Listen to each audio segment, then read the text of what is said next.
Dulu Piala Dunia itu hanyalah angan. Sebuah angan bagi supporter timnas Indonesia untuk melihat Jerman, Brazil, Portugal, ataupun Argentina untuk saling mengalahkan. Kini di bawah kepemimpinan seorang kapten baru, angan-angan itu berubah menjadi harapan. Bukan hanya sekadar harapan yang hanya menjadi angan hampa, melainkan harapan yang sungguh terlihat jelas di depan mata. Ya, dialah Jay Itzes. Seorang pemain yang bisa mengangkat level timnas Indonesia menjadi tim underrated yang paling menakutkan saat ini. Kita tentu masih ingat bagaimana semua negara berebut ingin satu grup bersama timnas Indonesia. Selain posisi ranking FIFA kita yang begitu tertinggal, juga ada faktor historis yang mana timnas Indonesia dianggap adalah tim yang bisa menjadi lumbung gol, apalagi bagi tim-tim Timur Tengah. Dan benar saja, tim ini pun berada di grup paling mengerikan yang ada di zona Asia. Coba kalian perhatikan, di grup A tidak ada satupun negara yang menjadi peserta tetap Piala Dunia. Dan di grup B hanya ada satu tim, yaitu Timnas Korea Selatan. Sialnya, di grup tempat Timnas Indonesia berada yaitu grup C, ada 3 tim yang menjadi langganan Piala Dunia. 3 tim itu adalah Jepang, Australia, dan Arab Saudi. Kemudian 2 tim lainnya yaitu China dan Bahrain merupakan 2 tim yang dikenal mampu menguasai elemen unik, yaitu elemen mengendalikan wasit. Sungguh grup ini dijuluki sebagai grup tersulit atau akrab juga disebut grup neraka zona Asia. Dan yang terjadi, nasib sial juga dialami oleh negara-negara di grup C. Negeri yang awalnya mereka pikir akan menjadi juru kunci dan menjadi lumbung gol, namun dengan segala macam rintangannya, negeri ini justru menempati posisi ketiga klasemen sementara. Dan yang paling menakutkan bagi tim lain tentu saja, negeri ini tampaknya benar-benar ingin menyingkirkan Australia dari posisi runner-up di grup C. Hal itu tentu tak terjadi secara kebetulan, melainkan karena ada sebuah impian besar, juga kerja yang teramat keras dari defender sekaligus kapten timnas Indonesia bernama Jay Itzes. Ada kalimat dari pemain ini yang kalimat itu cukup membuat kami merinding. One of the dreams is playing on the World Cup with Indonesia. Dalam sebuah podcast bersama Tom Haye, Jay mengatakan, "Aku punya impian, yaitu bermain di Piala Dunia bersama timnas Indonesia, yang mana itu adalah impian terbesarku." Hal yang menarik dari apa yang Jay sampaikan itu bukanlah soal impiannya. Karena jangankan pemain timnas, pemain yang bermain di Liga 3 sekalipun tentu punya impian ke Piala Dunia. Namun Jay Itzes menjelaskan tentang impiannya itu dengan mengatakan, "Masalahnya, kamu boleh bermimpi, tapi kamu juga harus punya rencana. Karena kita tidak bisa hanya bermimpi kemudian mengatakan, oke, mari kita lihat apa yang terjadi. Maka kamu harus benar-benar bekerja untuk impian itu, di luar dan juga di dalam lapangan." Melihat dari apa yang Jay Itzes sampaikan, tentu saja kita telah melihat bagaimana pemain ini benar-benar bekerja keras dan punya rencana yang terukur untuk menggapai impiannya. Ia sadar hanya tim dengan pemain-pemain terbaiklah yang dapat berada di pentas Piala Dunia. Maka yang terjadi, Jay bekerja keras, mulai dari level klub. Bahkan Jay membiarkan dirinya ditempa dengan keras yang hampir setiap pekannya, Jay harus berjibaku dan berduel melawan striker buas di Serie A. Kita tentu telah melihat bagaimana seorang Jay berduel dengan Morata.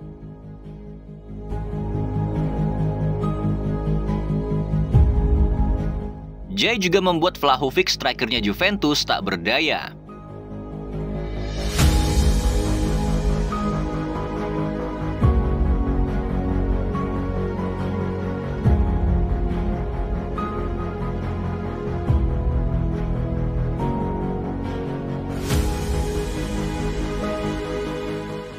Lauro Martinez yang tak bisa berbuat banyak.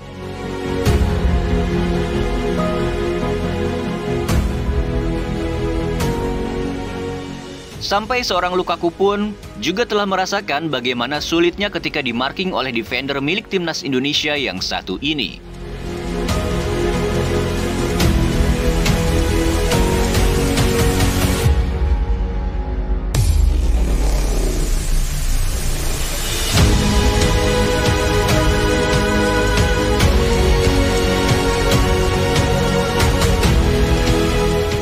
Di era Jay Itzes lah untuk pertama kalinya dalam hidup kita memiliki impian untuk datang ke Piala Dunia. Impian yang bukan hanya sekadar angan-angan, melainkan sebuah harapan yang benar-benar nyata ada di depan mata. Saat Jay mengatakan "we believe", maka disitulah kata-kata itu menjadi keramat, dan sontak supporter timnas Indonesia pun menjadi percaya jika tim ini bisa melangkah ke pentas dunia. Di dalam lapangan pun sungguh Jay ini menampilkan inilah pemimpin timnas yang sungguh berwibawa. Coba perhatikan saat negara-negara lain di grup C menggunakan cara licik ketika unggul dengan berguling-guling di lapangan, namun bagi Jay haram ia melakukan hal kotor semacam itu. Dulu kita selalu takut dengan yang namanya umpan crossing dengan bola-bola tinggi. Namun saat ada Jay Itzes, bola crossing itu sungguh jarang sekali membobol gawang timnas.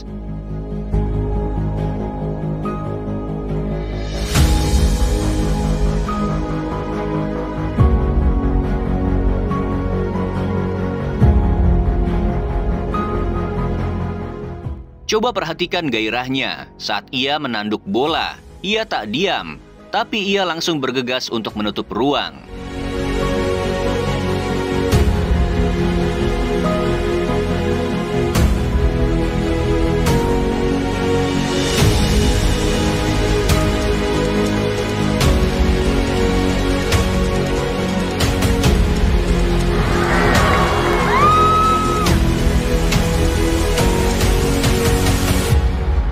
Saat gol Marcelino, ia tak berlari menuju ke Marcelino, melainkan menghampiri teman seperjuangannya di garis pertahanan yaitu Rido, Hübner, dan Martin Paes.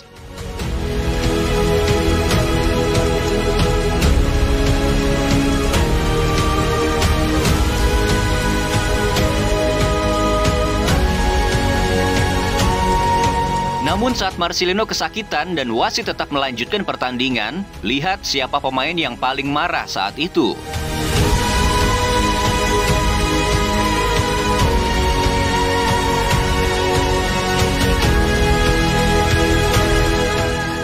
Ia juga bukan pemain yang merasa dirinya paling hebat.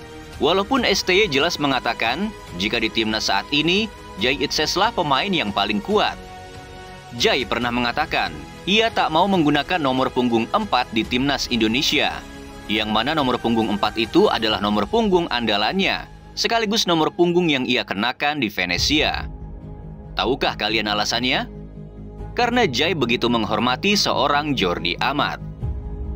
Waktu itu Jordi Amat nggak dipanggil, waktu itu cedera, saya tawarin, kamu mau pakai nomor 4 apa enggak?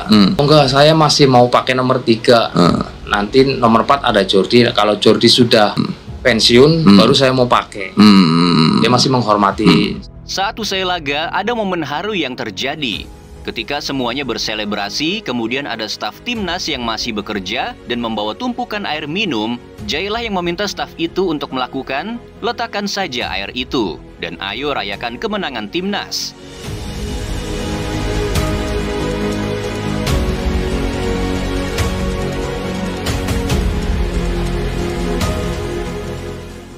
Dan Jay bukan tipikal pemimpin yang menghancurkan mental rekan setimnya saat melakukan blunder. Kita tak pernah melihat Jay marah yang bentuknya menyalahkan rekan setimnya. Jay merupakan pemain diaspora timnas Indonesia yang berasal dari darah sang kakek. Jay pernah bercerita jika kakeknya juga merasakan kehidupan yang sangat sulit. Di era penjajahan Jepang, kakeknya terpaksa hidup di panti asuhan. Kemudian Jay mengatakan, kakek saya benar-benar datang dari ketiadaan. Kemudian kakek saya berjuang memulai kehidupan yang layak bersama nenek saya, seorang pemain yang bukan dari keluarga berada. Namun rasanya kita sungguh beruntung memiliki Jay Itzes dalam skuad timnas Indonesia. Dan sebagai penutup, ada sebuah fakta yang cukup membuat kita sedikit merinding tentang Jay Itzes. Pemain ini memang terlahir di tanah yang jauh, yaitu di Belanda sana. Namun Jay seperti terlahir hanya untuk Indonesia. Jay sungguh berbeda dari para pemain diaspora lainnya. Tom Haye, Sandy Walsh, Justin Hübner, Shane Patinama, Kelvin Verdonk, Jordi Amat, dan pemain-pemain diaspora lainnya. Mereka merupakan alumni dari Akademi Kelompok Umur Timnas Belanda dan Spanyol. Namun Jay Itzes berbeda. Jai sedikit pun tak tersentuh oleh akademi Singa Oranje. Bahkan masuk kelompok umur timnas Belanda pun tidak pernah sama sekali. Maka itu seperti menandakan jika pemain ini memang terlahir hanya untuk timnas Indonesia.